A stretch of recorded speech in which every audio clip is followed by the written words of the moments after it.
ఈరోజు ఈ వీడియోలో chi-square టెస్ట్ ఫర్ ఇండిపెండెన్స్ గురించి చెప్పుకుందామండి. యాక్చువల్లీ chi-square టెస్ట్ మనకి పారామెట్రిక్ టెస్ట్ లో ఉంటుంది, అలాగే నాన్ పారామెట్రిక్ టెస్ట్ లో కూడా ఉంటుంది. పారామెట్రిక్ టెస్ట్ అంటే వేర్ వీఆర్ యూజింగ్ పారామీటర్స్, అలాగే నాన్ పారామెట్రిక్ వచ్చేసరికి మనం పారామీటర్స్ యూజ్ చేయడానికి మనకు పాసిబిలిటీ లేని వాటికి కూడా మనం chi-square టెస్ట్ అనేది యూజ్ చేసుకోవచ్చు అనమాట.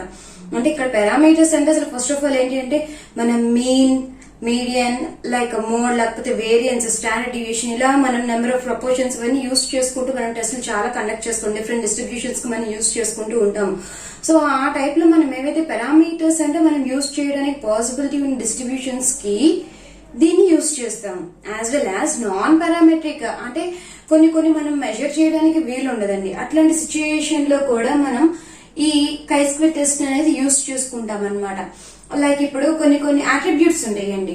అంటే అందంగా ఉన్నారు, లేకపోతే చాలా తెలివి గలవారు, మనకి కొన్ని వాటికి వీటిని మెజర్ చేయడానికి నార్మల్ గా అయితే కనుక ఒక లైక్ సమ్ అట్రిబ్యూట్స్ లాంటివి యూజ్ చేస్తాం అనమాట. సో అలాంటి వాటికి కూడా మనం ఈ chi-square టెస్ట్ అనేది యూజ్ చేసుకుంటాము. సో ఇక్కడ బేసిక్ గా మనకి chi-square టెస్ట్ లో మనకి పారామెట్రిక్ అండ్ నాన్ పారామెట్రిక్ ఎలా అయితే ఉన్నాయో, chi-square టెస్ట్ లో మళ్ళీ మనకి chi-square test for goodness for fit అదొకటి ఉంది. అలాగే యాజ్ వెల్ as మనకి టెస్ట్ ఫర్ ఇండిపెండెన్స్ కూడా ఉందన్నమాట. సో ఇక్కడ గుడ్నెస్ ఫర్ ఫిట్ వెదర్ అంటే పర్టికులర్ డిస్ట్రిబ్యూషన్ కి మనం తీసుకున్న శాంపిల్ ఫిట్ అవుతుందా లేదా అనేది మనం అక్కడ టెస్ట్ ఫర్ గుడ్నెస్ అనేది చేస్తాం అనమాట. అలాగే ఇక్కడ టెస్ట్ ఫర్ ఇండిపెండెన్స్ వచ్చేసరికి మనకి తీసుకున్న ఈ అట్రిబ్యూట్స్ ఏవైతే ఉన్నాయో ఇవి ఇండిపెండెంటా, డిపెండెంటా, అంటే whether these are associated or not associated, ఇట్లాంటి వాటి గురించి చెక్ చేసుకోవడానికి మనం ఇది యూజ్ చేస్తాము. అండ్ ఇక్కడ వచ్చేసరికి మనకి బేసిక్ ఇప్పుడు నేనైతే కనుక 2x2 దాన్ని యూజ్ చేసుకుని చెప్తాను. అండ్ ఫర్దర్ గా రిమైనింగ్ వీడియోస్ లో మీకు వేరే కూడా చెప్తాను. ఓకే, సో ఇప్పుడు ఇక్కడ మనకి చూడండి, దీంట్లో మనకి వ్యాక్సినేటెడ్ అండ్ నాట్ వ్యాక్సినేటెడ్, అలాగే అటాక్డ్, నాట్ అటాక్డ్ అనమాట. ఒక స్మాల్ పాక్స్ గురించి మనకి వ్యాక్సినేషన్ వేసిన తర్వాత ఎంతమంది అటాక్ అయ్యారు, వ్యాక్సినేషన్ వేసిన, అలాగే వ్యాక్సినేషన్ వేసిన తర్వాత నాట్ అటాక్డ్ ఎంతమంది, in case not vaccination candidate లో మనకి అటాక్డ్ ఎంతమంది ఉన్నారు, అలాగే నాట్ వ్యాక్సినేటెడ్ క్యాండిడేట్ లో మనకి నాట్ అటాక్డ్ ఎంతమంది ఉన్నారు అని చెప్పేసి మనకి ఇట్లాగా ఒక మ్యాట్రిక్స్ లాగా ఇచ్చారనమాట. సో ఇప్పుడు దీనికి మనం test for independence chi-square test మనం యూజ్ చేసుకుని దీన్ని సాల్వ్ చేయాలి. So whether these are associated or not associated అంటే ఇప్పుడు మనకి వ్యాక్సినేషన్ చేసినప్పుడు మనకి అటాక్ అవుతుందా స్మాల్ పాక్స్ లేదా, అలాగే వ్యాక్సినేషన్ అటాక్డ్ అనేది ఈ రెండింటికి ఎంతవరకు రిలేషన్ ఉంది అనేది మనం ఇక్కడ యూజ్ చేసుకుంటూ చేయొచ్చు అనమాట. బేసిక్ గా మనకి ఉన్న ఫార్ములా వచ్చేసరికి chi-square ఇది దేనికైనా కామన్ అండి. అంటే మనం ఈ ప్రాబ్లమ్స్ అనేవి డిఫరెంట్ వేరియేషన్స్ లో ఉంటుంది. మీకు ఇక్కడ ఒక వేరియేషన్ చెప్తే, వేరియేషన్ ఎలా ఉన్నా కానీ మనకి ఫార్ములా వచ్చేసరికి మనకి ఇది ఫిక్స్డ్ అండి. OIJ summation of OIJ minus EIJ whole square by EIJ. ఇక్కడ OIJ అంటే ఏం లేదంటే అబ్జర్వ్డ్ ఫ్రీక్వెన్సీ, అంటే ఇది ఒక టెస్ట్ మనం డైరెక్ట్ గా కండక్ట్ చేసుకునేటప్పుడు మనం అక్కడ అబ్జర్వ్ చేసిన రిజల్ట్స్ అనమాట. అంటే ప్రాక్టికల్ గా మనం ఇంప్లిమెంట్ చేసిన వచ్చినప్పుడు మనకి వచ్చే రిజల్ట్స్ అనమాట. అలాగే EIJ ఆర్ నథింగ్ బట్ మనకి ఎక్స్పెక్టెడ్ ఫ్రీక్వెన్సీ అంటాం అనమాట. ఈ ఎక్స్పెక్టెడ్ ఫ్రీక్వెన్సీ వచ్చేసరికి మనకి ఎలా అంటే లైక్ థియరిటికల్ వాల్యూస్ అనమాట వీటికి. ఇక్కడ మనకి డిస్ట్రిబ్యూషన్స్ బేస్ చేసుకుని ఇందాక నేను టెస్ట్ ఫర్ గుడ్నెస్ అని చెప్పేసి, సో అలాంటి వాటిలో వచ్చేసరికి ఒకలాగా యూజ్ చేస్తాము. అంటే ఒక్కొక్క దానికి ఫైండ్ అవుట్ చేయడానికి డిఫరెంట్ గా ఉంటాయి అనమాట. మనకి ఇక్కడ ఈ ఎక్స్పెక్టెడ్ ఫ్రీక్వెన్సీ మనం ఎక్స్పెక్ట్ చేసేవి అనమాట, అంటే రియాలిటీవి కావు. వేరే అబ్జర్వ్ వచ్చేసరికి మనం అబ్జర్వ్ చేసేది. సపోజ్ మీరు ఒక కాయిన్ అనేది టాస్ చేశారండి, దానిలో హెడ్స్ ఎన్ని సార్లు పడుతుంది, లేకపోతే టైల్స్ ఎన్ని సార్లు పడుతుంది అనేది మనం డైరెక్ట్ గా మనం కాయిన్ వేసినప్పుడు ఒక 32 కాయిన్స్ టాస్ చేసేసాం ఎట్ ఏ టైం. ఓకే, దానిలో ఎన్ని హెడ్స్ అనేది మనం డైరెక్ట్ గా ఒక నెంబర్ చూసి మనం ఇక్కడ వేసుకునేమో అబ్జర్వ్డ్ వాల్యూస్. మనం ఎక్స్పెక్ట్ చేసి దాని వాల్యూ ఎన్ని హెడ్స్ పడతాయి, సపోజ్ మనకు ఒక 5 కాయిన్స్ ఉన్నాయి అనుకోండి, దానికి ఓవరాల్ గా రావడానికి ఎంత ఛాన్సెస్ ఉందని చెప్పేసి మనం ఫైండ్ అవుట్ చేసుకుంటాం కదండి. అట్లాంటివన్నీ కూడా మనకి థియరిటికల్ అండ్ ఎక్స్పెక్టెడ్ ఫ్రీక్వెన్సీస్ అంటాం అనమాట.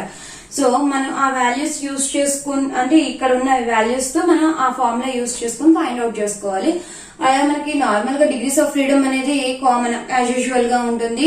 ఆ ఫైండ్ అవుట్ చేసుకుని టేబుల్ వాల్యూస్ కంపేర్ చేసుకుని ఫైనల్ గా వెదర్ అది అంటే ఇక్కడ వీటికి రెండింటికి అసోసియేషన్ ఉందా లేదా, లేకపోతే ఇవి రెండు ఇండిపెండెంటా అనేది మనం చెప్పాలన్నమాట. సో ఫస్ట్ ఆఫ్ ఆల్ మనకి ఎప్పుడు అయినా సరే H0 అనేది two the given two attributes are independent అనే తీసుకుంటామండి. ఓకే, సో లేదు అంటే కనుక దెర్ ఈజ్ నో అసోసియేషన్ అన్న పెట్టుకుంటాం అనమాట. There is no association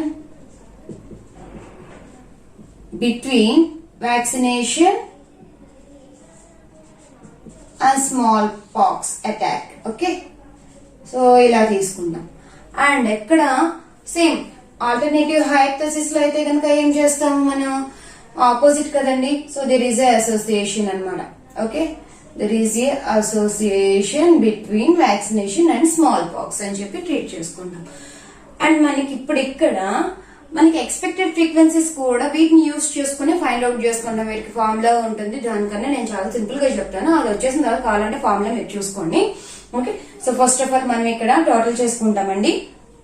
so total చేసుకుంటే చూడండి, ఇక్కడ కాలం వైజ్ చూడండి 31, 185. దిస్ ఈజ్ నథింగ్ బట్ మనకి 216 వస్తుంది.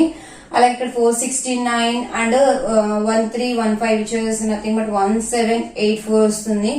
And this is 500 and this is 1500. Okay, so the overall total is 2000. మనకి ఫస్ట్ ఆఫ్ ఆల్ అటు ఇటు కరెక్ట్ గా ఎగ్జాక్ట్ గా వచ్చినాయా లేవా తీసుకునే వాల్యూస్ అంటే మనకి ఇచ్చిన వాల్యూస్ కరెక్టా కాదనేది ఇక్కడ తెలిసిపోతుందండి. ఓవరాల్ టోటల్ చేసినప్పుడు మనకి ఎగ్జాక్ట్ గా ఉండాలి. మనకి లేదు అంటే కనుక అప్పుడప్పుడు మనం డమ్మీస్ అనేది చూసుకుంటూ ఉండాలన్నమాట. ఓకే, సో ఇప్పుడు వీటి నుంచి మనం ఎక్స్పెక్టెడ్ ఫ్రీక్వెన్సీస్ అనేవి ఫైండ్ అవుట్ చేసుకోవాలి. ఎక్స్పెక్టెడ్ ఫ్రీక్వెన్సీస్ ఎలా ఫైండ్ అవుట్ చేయాలో ఒక సింపుల్ చాలా. ఓకే, సో ఫస్ట్ సపోజ్ మనం దీన్ని క్యాపిటల్ ఏ అనుకుంటే vaccination, not vaccination taken as some small A. Okay, opposite లో అనేది మనం అలా తీసుకుంటామండి అట్రిబ్యూట్స్ లో. అండ్ అలాగే అటాక్ అనేది మనం బి గా తీసుకుంటే కనుక నాట్ అటాక్ వచ్చేసరికి మనకి స్మాల్ బి అవుతుంది. Okay, now this vaccinated and attack వచ్చేసరికి ఏమో మనకి క్యాపిటల్ ఏబి. అలాగే vaccinated and not attacked capital A small B and A capital B. Next not vaccinated not attacked వచ్చేసరికి మనకి small A small B. Okay, so attributes కి మనం ఎప్పుడు values కి మనం ఇలా ఈ బ్రాకెట్స్ లోనే పెడతామండి జనరల్ గా. ఓకే, ఇక్కడ ఇప్పుడు చూడండి, now finding of AB. Okay, ఈ వాల్యూ ఫైండ్ అవుట్ చేయడానికి చూడండి సింపుల్ లాజిక్ అండి. ఇక్కడ దీనికి రో టోటల్ తీసుకోండి, అలాగే కాలం టోటల్ తీసుకోండి. ఓకేనా, సో రో టోటల్ వచ్చేసరికి 500 ఉంది ఇంటూ కాలం టోటల్ వచ్చేసరికి మనకి 216 ఉంది. Okay, whole divided by overall ఎంత ఉంది అంత వేసేసేయండి 2000. Okay, so for everything even ఇక్కడ కూడా అనమాట. నెక్స్ట్ మనకి capital A small B corresponding గా తీసుకుంటాం అంతే అండి. దీనికి కరస్పాండింగ్ ఎంత వచ్చేసిందండి మనకి 500 ఉంది. ఓకే, రో టోటల్ వచ్చేసరికి కాలం టోటల్ వచ్చేసరికి 1784. Okay, and by 2000. And next అలాగే మనకి స్మాల్ ఏ క్యాపిటల్ బి. ఓకే, స్మాల్ ఏ క్యాపిటల్ బికి వచ్చేసరికి మనకి రో టోటల్ 1500 ఉంటుందండి ఇక్కడ ఇంటూ కాలం టోటల్ వచ్చేసరికి 216 బై 2000. ఓకే, అండ్ నెక్స్ట్ మనకి ఫైనల్ గా small A small B. So 1500 into next ఇక్కడ వచ్చేసరికి మనకి 1784 బై 2000. ఓకే, అర్థమైంది కదా. సో ఎగ్జాక్ట్ గా మనం ఏ తీసుకున్నా కానీ దానికి కరెస్పాండింగ్ రో టోటల్ అలాగే కరెస్పాండింగ్ గా కాలం టోటల్ తీసుకోవాలి బై ఓవరాల్ టోటల్ తో గ్రాండ్ టోటల్ తో మనం డివైడ్ చేసుకోవాలండి. ఓకే, ఇప్పుడు ఈ సింపుల్ క్యాలిక్యులేషన్స్ చేసేద్దాము. 500 ఇంటూ మనకి ఆల్మోస్ట్ ఇవన్నీ కూడా క్యాన్సిల్ అయిపోతాయి సింపుల్ గా అయితే కనుక. Okay, now see the remaining values. 5 into 216 divided by 20, so which is equal to 54. And next 5 into 1784 kada divided by 20, so which is equal to 446. And next 15 into 216 divided by 20, 162. Next 15 into 1784 divided by 20, so 1338. So almost మనకి values near by ఏవైతే ఉన్నాయో మనకి observe values ఉన్నాయో వాటికి near by గానే వస్తాయండి. ఇప్పుడు మనం టేబుల్ వేసేసుకుందాం. ఓకే, సో మనకి ఉన్న ఇక్కడ మనకి ఏబి అని ఉన్నాయి కదండి. ఓకే, సో అట్రిబ్యూట్స్ ఏవైతే ఉన్నాయో అవన్నీ కూడా వేసేసుకుందామండి. A B capital A small B small a capital B and small a small b. Okay, ఇప్పుడు దీనికి అబ్జర్వ్డ్ ఫ్రీక్వెన్సీస్ ఏమున్నాయి మనకి? సో ఫస్ట్ ఆఫ్ ఆల్ 31 ఉంది ఇక్కడ, and next 469, next 185, next finally 1315. Now the theoretical or expected frequency is EIJ values అండి. Okay, so ఇక్కడ వచ్చేసరికి మనకి first of all 54 and next 446, 162, 1338. చూడండి మనకి వేరియేషన్ పెద్ద ఎక్కువైతే కనిపించదు, మరి అంత ఎక్కువ డిఫరెన్స్ అయితే జనరల్ గా మనకేమీ ఉండదండి. ఆల్మోస్ట్ చూడండి నియర్ బై ఉన్నాయి అనమాట. ఓకే, సో ఇప్పుడు మీరు డైరెక్ట్ గా ఫార్ములా చూసుకోండి. ఫార్ములాలో మనకి ఏముందండి? O I minus E I J whole square by E I ఉంది కదా. సో ముందు మనకి ఓఐ మైనస్ ఈఐ కావాలి. అంత సింపుల్ గా జస్ట్ ఆ ఫార్ములా చూసుకోండి. మీరు ఇక్కడ హెడింగ్స్ పెట్టేసుకుంటే సరిపోతుందండి. మనకు కావాల్సింది O I minus E I J. Okay, O I J minus E I J. And next వచ్చిన తర్వాత O I J minus E I J whole square చూసుకోవాలి. ఫైనల్ గా O I J minus E I J whole square by E I J. Okay, so just simple గా మన ఫార్ములాని అలా వేసేసుకుని వెళ్ళిపోతే మీకు చాలా ఈజీగా ఉంటుంది. నా ఓఐ మైనస్ ఈఐజే ఒక్కొక్కటి వాల్యూస్ చూసుకోండి. 31 minus 54, this is nothing but మనకి around minus 23. Okay, and next 469 minus 446, this is also 23, and next 185, 23, and this is 131 minus 23.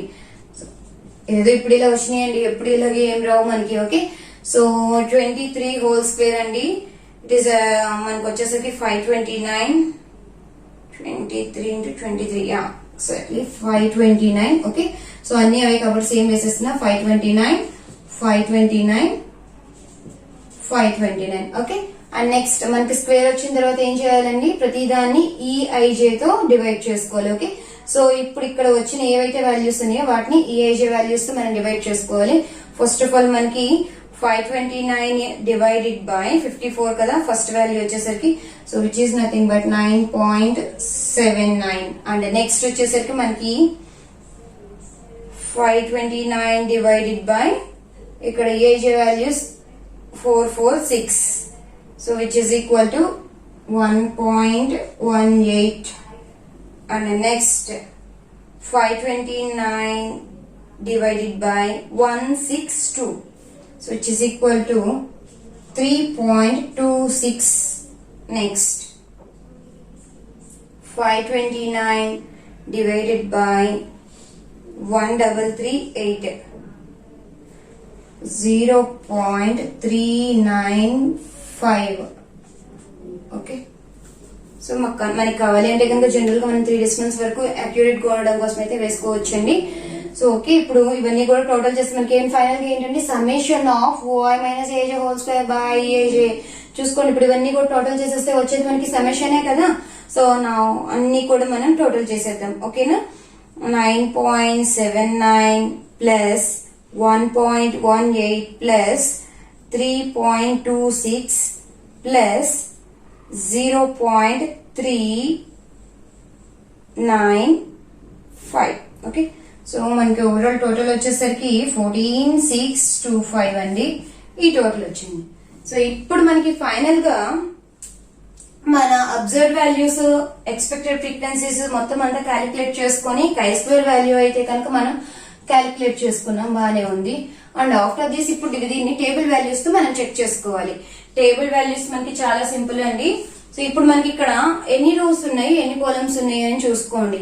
And ఇక్కడ మనకి టేబుల్ వాల్యూస్ వచ్చేసరికి n-1 అలాగే r-1 ఆర్ రో -1 ఇంటూ కాలమ్ -1 ఇలా అన్నా వేసుకోవచ్చు అండి. డిగ్రీస్ ఆఫ్ ఫ్రీడమ్ వచ్చేసరికి సో ఎన్ని రోస్ ఉన్నాయి అలాగే ఎన్ని కాలమ్స్ ఉన్నాయి, నథింగ్ బట్ మనకి డిఎఫ్ వచ్చేసరికి ఇక్కడ ఓకే డిగ్రీస్ ఆఫ్ ఫ్రీడమ్.